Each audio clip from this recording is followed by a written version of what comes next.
सबसे पहले हल लिखेंगे। हल में क्या करेंगे, हमें कोण ए बराबर कितना दिया है, तो कोण ए बराबर 90 डिग्री हमें दिया है, तो हम ए लिख लेंगे। और क्या है हमारे पास, कोण बी समांतर कोण सी, ये भी हमें क्या प्रश्न में दिया हुआ है। ठीक है, और हमें इन्हीं को ज्ञात करना है, तो यहाँ पर लिख देते हैं कि ज्ञात करना है, ज्ञात क्या करना है हमें, कोण बी और कोण सी का मान ज्ञात करना है। एक छोटी सी भाषा आप लोगों को याद कर लेनी है, क्या कि हम जानते हैं, क्या लिखना है, हम जानते हैं कि त्रिभुज के तीनों कोणों का योग, क्या लिखना है, हम जानते हैं कि त्रिभुज के तीनों कोणों का योग 180 डिग्री होता है।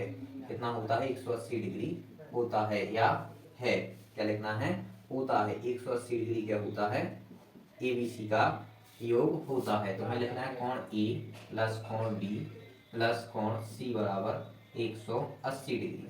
कोण ए का मान हमारे पास 90 डिग्री दिया है, हमें कोण बी का मान x मान लेना, कोण सी का मान भी x मान लेना है। ठीक है, यहाँ पर हम 90 डिग्री लिखते हैं, हम एक x और एक x को जोड़ते हैं तो हमारे पास 2x हो जाते हैं। अब हम 2x बराबर 180, और जी हमारे 90 इस साइड जाएंगे तो जी किस में आ जाएंगे, माइनस में। फिर यहाँ पर हम लिखेंगे कि 2x बराबर, यदि हम 180 में से 90 को माइनस कर देते हैं तो हमारे पास 90 वापस निकल आते हैं।